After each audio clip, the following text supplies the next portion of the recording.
All right, welcome everybody on YouTube. We are getting into the show, so let's let everybody in.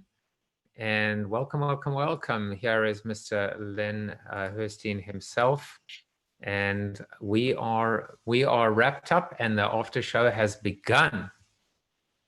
What's up, boys? How about that? Hey, Joey. It's been a while, Bob. How are you, sir? Swamped, but good. Good. Yeah. Swamped is good. My earphones aren't working. Yeah, no, it's always good when you actually don't have time for me. I'll just deal. I'll deal with my own insecurities. But I think Len is just getting himself set up. You know, one thing that I as I was saying initially, it was like, this is a really in 120 odd interviews, this idea of complacency, I think is a real. I mean, we've touched on elements of it, but I think it was a really interesting and original subject or theme for the show. And in particular, you know, coming from law enforcement and these lessons, I found it to be fascinating. As Len sets up his office, you know, as someone who's doing a lot of professional content creation right now. So what did you guys think as he gets settled? It's a great show. Awesome. I'm curious about his transition to digital rather than in real life. It's because they are two totally different experiences, and just wondering if hey, Len, might have a chance to share some insights on that. I'm working on a couple right now that I'm always curious what people are doing. Let's see if he's in yet. Yeah, he's here. Hey, Len. No, we'll just get him to unmute. Yeah. How's that? Is that better? Yeah. Yep. It's unmuted. Yes. All right. Okay, here are my notes. Here are my notes from today. Len, I take notes every day, but I've never put so many red stars on the side. That's what I had. It was also two of my notes. You know, that's you awesome. got red, you got green, you got yellow. Well, this is actually. I mean, I would love to hear from you guys. You know, if not here, then just hit me up afterwards, because this has kind of been in my head for a long time. I haven't really talked about this publicly yet. So you guys are kind of the first audience to hear it, to be honest with you. Wow, cool. It's awesome because it's such an important topic, Len. And one thing I was struck with right away was the strange relationship between complacency and what about 12,000 business speakers call the comfort zone. Mm-hmm. Because, complacency is a self-satisfaction with where you are, with what you are, with what you're doing. And that seems to be related to the comfort zone. But I had an insight about a week ago that the best people in every field, they may have had to get out of their comfort zones at various points along the way, but when they are great, they take their comfort zone with them wherever they go. The best speaker on the stage is not in a state of terrible discomfort. The great championship athlete in the flow of the game is not way outside his comfort zone. Man, he's smack in the middle of his new comfort zone, his excellence comfort zone. So complacency, but he's not complacent. So while for some people there may be a relationship between the comfort zone and complacency, for great people who've managed to attain real excellence in what they do, they're in the middle of the sweet spot of their comfort zone, but there's no complacency involved with it at all. And that to me is a new insight, and you're the philosopher responsible for it. So I thank you. That's awesome. I thank you. That's awesome.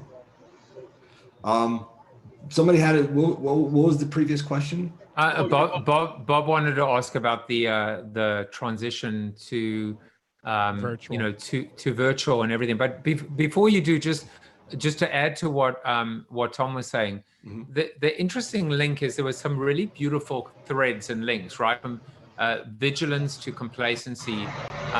But again, what we have discussed a lot on the show is the idea of getting out your comfort zone, being uncomfortable. But that to me, it doesn't bring the high stakes of why complacency kills. And so you've got vigilance and complacency, and the comfort zone, it almost seems passive. it almost seems like that's just like, hey, be better. Like you can, you know, don't get lulled into a false sense of security.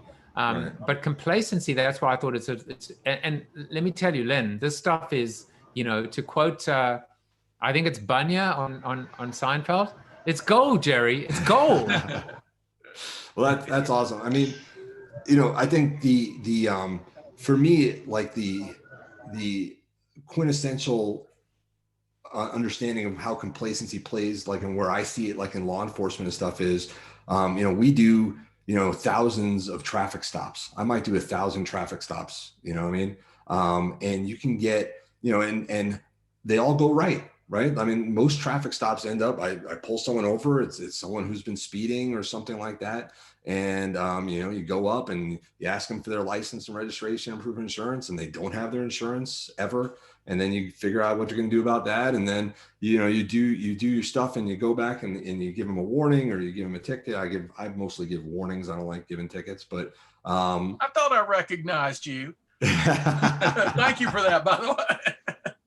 Yeah, but the problem is that is why traffic stops can become so dangerous, right? Because if you let yourself fall into that lull of overconfidence, that the way I've done it the last 1,000 times, nothing's ever going wrong. That's when something goes wrong, it goes really wrong.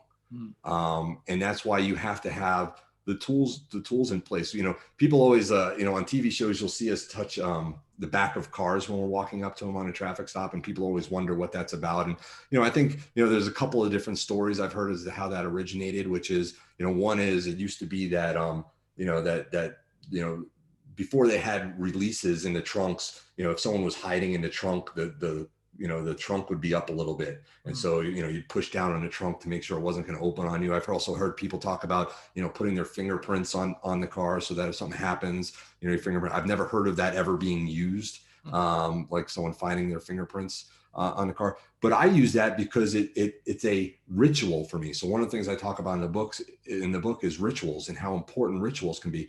That's a ritual for me to put myself into the vigilant mindset.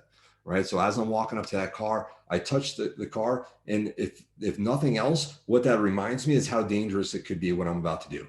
Yeah. And then I start paying attention even more to what's going on around me. That's like the famous sign in Notre Dame Stadium, where they walk out in every single. I've seen them do it. I taught at Notre Dame for a long time. They touch the sign that says "Play like a champion today," and there's a bit of ritual in there, right? There's a little bit of magic in there, but there's also an awareness thing that it sparks their awareness to be in the moment and be your best with your next step out of here, you know?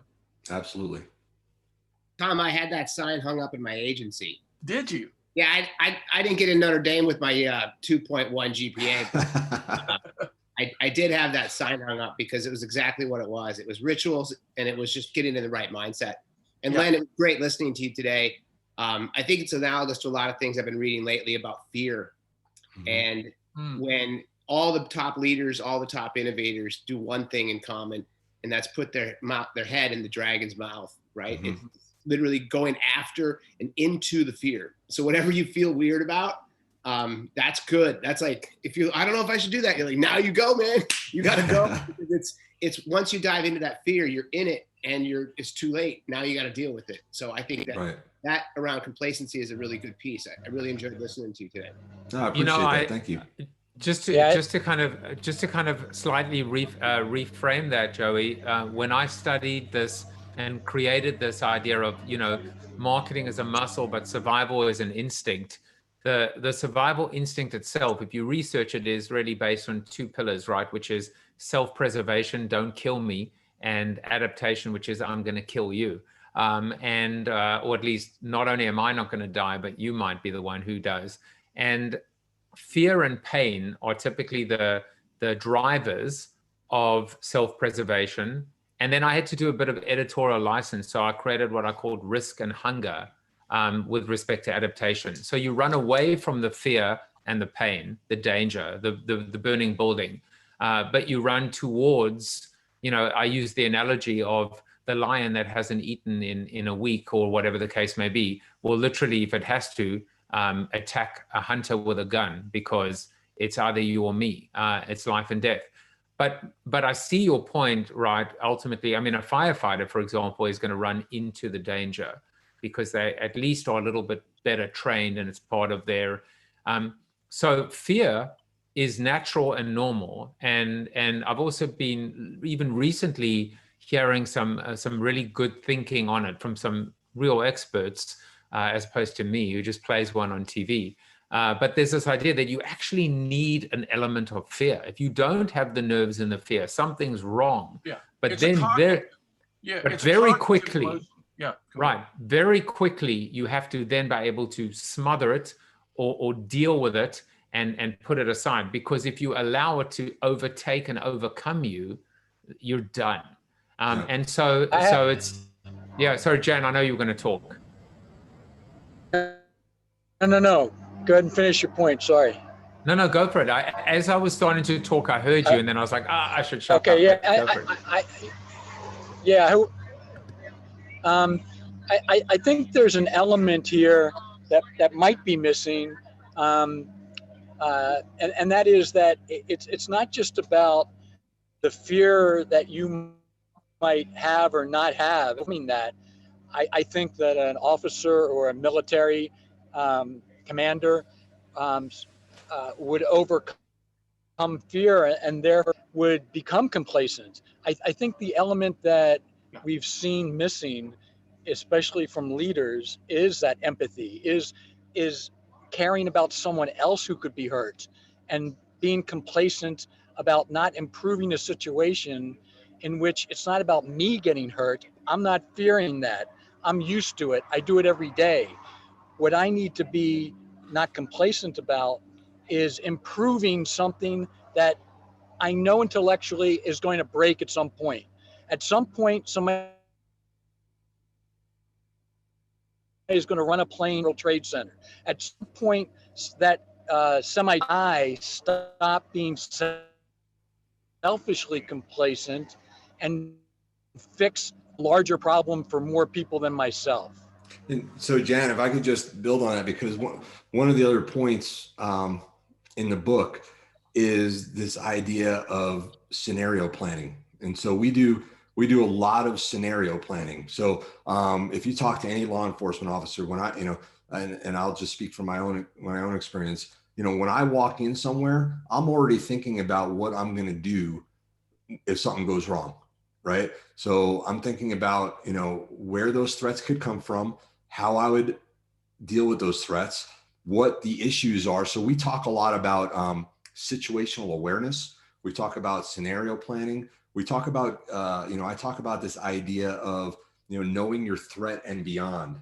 And so, one of the important things, for anybody who has any sort of proficiency or any experience in firearms is that, there are 4 rules of firearms, like treat every gun like it's loaded, never put your finger in the trigger, never point at anything you don't want to destroy, and be aware of your target and beyond, right? So really important in law enforcement, because if I get into some sort of, problem, I can't, while they might be throwing rounds at me, I can't necessarily, I'm responsible for every round I throw, right? And so I have to know what's behind there. Is there a school bus behind this guy? Is there whatever, right? So we're constantly scenario planning.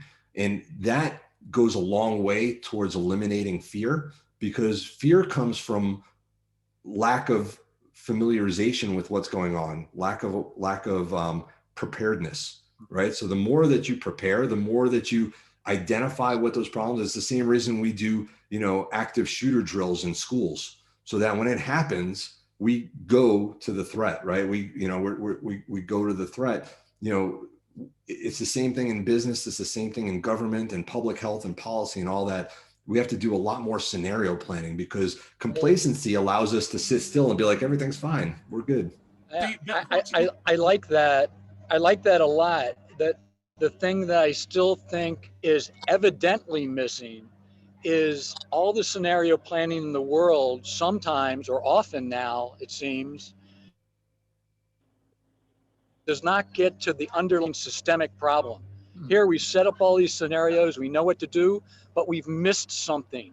because the statistics are showing that even with all our scenario planning, there is still this level of a problem that we haven't solved. And so what is underlying that? There seemed to be, until this year, a kind of reluctance to get at some really raw areas of systemic problems. That's my view on that. See, what's so good about that is that if we're aware that our scenario planning can have gaps in it or behind it, presuppositions we're making that aren't complete, that's conducive to humility, which is conducive to vigilance or watchfulness, because we know we probably haven't gamed out everything. And so we're very watchful to see what we might have missed. If I could just say something real quick, it strikes me that fear, like any emotion, attitude, or belief, can be either rational or irrational. The complacent person lacks a rational fear, a fear of stagnation, a fear of failure, a fear of being left behind. The people who are goaded out of complacency, it's a combination of vigilance and proper ambition to want to be better, not to be stuck, not to be stagnant, not to be left behind. That goads people out. And so there's a sense in which there's a proper fear operative, the fear of being less than your best, the fear of falling short of what you could have been. That pushes a lot of people out of the state of complacency or helps them to avoid it. I mean, you know, Len, look at all the issues you've brought up here, man. This is awesome stuff and so important. Not just for law enforcement, of course, but you've seen it, that law enforcement is like a metaphor for everything we do, which is just awesome. Well, and let me throw out one more thing, because I think, Jen, this might get to what you were going at too, because, you know, I think you're absolutely right. The scenario planning doesn't fix everything, especially when you're talking about systemic problems. So, you know, listen, I'm giving you guys the whole book here, so I hope you like it. So another chapter is about this idea of accountability, transparency and accountability leading to vigilance. Okay. So I call it ATV, accountability, transparency leading to vigilance. Right. And so, you know, Tom, it would be nice if what drove people was what you were talking about. But you know what, an equally important thing to drive people is the fear of what happens when people find out they're doing the wrong thing. Yeah. And so there's a lot of, you know, when there's a lack of transparency, there's a lack of accountability, then you can be less vigilant, because there's a less risk of things going wrong for you in the short run. Right. But that creates those systemic problems. So I think that's what we found out in law enforcement. That's, you know, body cams, you know, I've had a body cam for 5 years now. I love it.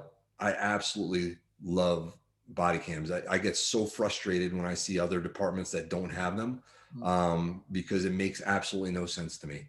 It has, you know, never come back in a bad way to me. And it is, you know, saved me so many times, because believe it or not, we get false complaints a lot of times. People don't like the way things go for them, and, you know, a custody dispute or this or that. And they, you know, maybe they're not bad people, but they remember things differently based on what's going on.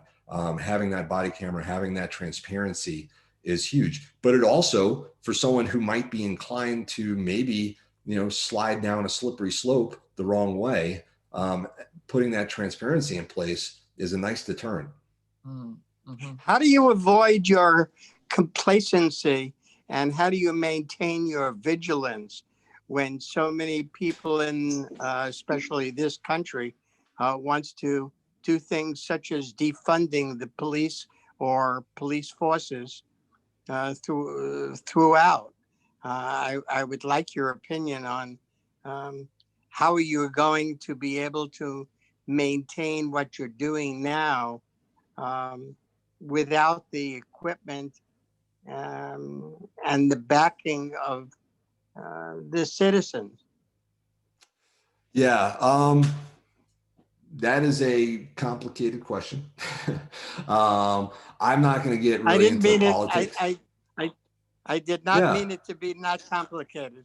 And by the way, a little bit. I mean, which we didn't get into at all in the show, and I'm kind of glad we didn't, because it would have taken us too far down. There's no question that you are seen and perceived differently now compared to maybe 3 months ago or 6 months ago or a year, and so that perception changes. And clearly you have to change with that perception. You have to adapt. You have to move with it, as opposed to this idea of one side or the other. I mean, that's part of complacency too, right? Right, Len? It's the inability to adapt and to change. And, you know, that quote, right? Is not the strongest of species that survives, nor the most intelligent, but rather the one that is the most adaptable to change. Yeah. I think the cornerstone to the answer to your question, Stephen, is that you have to remain grounded in why you're doing it. Okay. And things are going to change. Things are changing all the time. I remember when I first started Brand Manage Camp, we used to have, you know, a yearly theme. Like conferences love to have a theme that changes every year, right? And in 2003, which is when we did our first one, it was, you know, marketing in turbulent times. You know, and then I was like, well, that's kind of dumb. Like, when is it not turbulent? Like it's turbulent always, right? Like, you know, nobody ever comes to you and says, here, do less with more. You know, it's always the opposite, right? So I got away from that. We don't do themes anymore. But you have to understand that things are always going to be changing. I don't, you know, for me, I'm a big fan of taking a breath, taking a step back, and just seeing how things play out. I know that there's, you know, a lot of talk of defund police. You know, that is also, you know, there's national talk, there's local talk. You know, I'm blessed to live in a community where we have a great relationship with the community. And so, you know, it doesn't affect me in a day-to-day basis as much. But what I can tell you is that certain things can happen. So I've seen this in military and I've seen it in law enforcement. And I hesitate to use this term because people take it the wrong way. So just hear me out and don't judge. You know, people in law enforcement, people in military like to talk of ourselves as the sheepdogs. Okay. And so the sheepdog is, you know, protecting the sheep from the wolves, right? And people don't like that because they're like, oh, so we're the sheep, like we're the sheep. It's like that's not the point. The whole point of that is the role of the sheepdog is to allow the sheep to live carefree lives, to do what they do best, to be comfortable, to be safe, to, you know, grow into what, you know, and then, you know, we shear them and take their coats, right? But that's the role, right? And so the sheepdog doesn't do it to get thanks. The sheepdog doesn't do it to you know, be recognized. The sheepdog's role is to keep the wolves away from the sheep. So if you can get past the potential negative connotations of sheep, I think, you know, the point is that what can happen to people, and I've seen it happen, is the sheepdog can start resenting the sheep, right? So whereas you got into it because you wanted to protect the sheep, now you start saying, well, they don't respect us, they don't understand us, they don't like us, this and that, you know, we're not getting what, you know. And so you can get into a situation, I've seen it in military too, where, you know, they feel like the people back home don't understand or respect or understand what they're doing every day when they're at war, right? And so they come back and there's a disdain perhaps for the very people that they you know, set out to protect. And the irony of the whole thing there is that the whole purpose of doing that job is to allow people to not see the dangers and to live their lives, you know, without knowing that all this danger is around them. If you start getting frustrated that people aren't seeing all the dangers and not thanking you for keeping all the dangers from them, it's kind of a, you know, it doesn't make sense anymore, right? Because you don't want them to know about this, and so it's a circular thing. But so to me, that's the big thing. You asked me, how do you get through this? How do you continue to stay vigilant? I think you have to stay focused on the prize. The prize is that, you know, and I'm, you know, coming into this later in life, you know, and doing it for the reasons I do it. You know, it's easy for me because, you know, I'm very close in, even though, you know, I'm, you know, old, I'm very young as it relates to law enforcement. So I think that's the key. I think you have to stay focused on what is it that we're trying to accomplish? Who are we trying to protect? And I mean, if that's always at the forefront, you make do with everything else. You'll figure it out. That's a very good answer, and I appreciate it. And after 16 years of being part of public protection in a small town in Connecticut of 27,000 people, if the police did not get their tasers, their body cameras, switch to their Glock 9mm instead of their 38s, they said that they couldn't perform their duties. And I don't necessarily think that's totally true. Well, So- could I just say something real quick about this? I loved Len's his image, right? The sheepdog image. There's so many good things about that. A deputy sheriff just saved my son's house in Napa County, California, from being burned. All the houses around it were burned, but this guy would not give up, and he saved my son's house. And so there are people who don't like police. There are people who don't like business people. The defund rhetoric, the crazy people mean crazy things. The more moderate people mean, don't ask the police to do things that take their attention off what they should be doing. Policemen shouldn't have to be full-time therapists. Policemen aren't social workers. Let the sheepdog do what the sheepdog is supposed to do. And some of the funding should be given to the people who are the therapists, and let the funding be really efficient for what the police do. And I understand that, because the sheepdog has a range of functions that don't include everything, right? There are other things that need to be done maybe, but it's not the sheepdog's job to do that. So in a time like ours, we have to see beyond the rhetoric sometimes. And they're crazy people on any perspective, on any point of view. So, but I liked it, Len. I liked your use of that. And when people understand that image properly, they say, yeah, I mean, my son has just been going through seeing how the sheepdog protected the sheep in his particular case. And my wife has written him a letter of appreciation, the deputy sheriff, and now my wife and his wife are in constant contact. And That's awesome. It's just a wonderful thing, when policing is done right, great things can result. Oh, sorry, go ahead. No, I was just going to say before, just to, we've got about 3 minutes left in terms of our 30-minute allocation. And I know Bob had a question about digital, so I just wanted to make sure that you asked that question, Bob. Oh, Bob, you're muted. Thank you. I had some coughing going on in the background here, so I was muting myself. No, I was just curious about your transition to virtual. It's way off topic from what we're talking about right now, but since we've got you, I was curious how that's going to go. Can you tell us a little bit about what the virtual event is going to be like compared to an in real life event? Yeah, well, we're not going to have any food. I'm very disappointed about that. You can have Uber deliver it. Yeah, you could. I could tell you some stories about some of the food delivery people I've come in contact with on my other side. I myself don't do that, but we have made this transition, and we're doing everything we can. Like I said early on, I'm a big stickler on execution. And so this scares me, honestly, because I don't have experience with it. I'm gaining experience. I'm a lot smarter about live streaming now than I was 4 months ago. But we're doing everything we can to pull some of the risk out of it. So one of the things we did is we cut the days down. So we're only doing 3.5 to 4 hours a day, right in the middle, so that people can get work done beforehand. They can get work done afterwards. Every speaker, what we're doing is the speaker comes on, they're going to do 30 minutes. And then we're going to do, I've never done Q&A. I don't do Q&A during events, during sessions. I don't feel like it's useful. I think you get one person who then, dictates what everybody else has to listen to. But we are going to do live Q&A for 10 minutes after the sessions. And then we're going to have a 10-minute break. So there's going to be a 10-minute break where people can go, do whatever they need to do. We're going to provide some entertainment during those breaks. What we're doing for a lot of these sessions, because we don't want things to go wrong, and because there's no real reason, if we're not taking Q&A, there's no real reason for it actually to be live.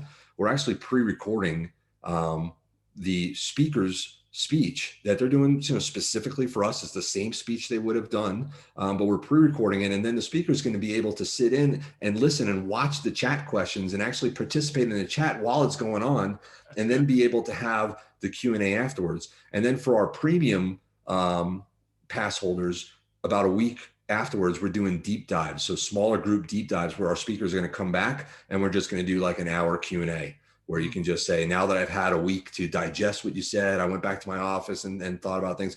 I've got these questions about how do I execute this, or what does this actually mean for my business? So we're doing these deep dives. The deep dive sounds great. That's Yeah, it a does. really nice value It's added. it's all Yeah. about the key. The key is access, and now with all this, with all these tools, the ability to interact with that keynote or keynoter is unprecedented, and it's tremendous.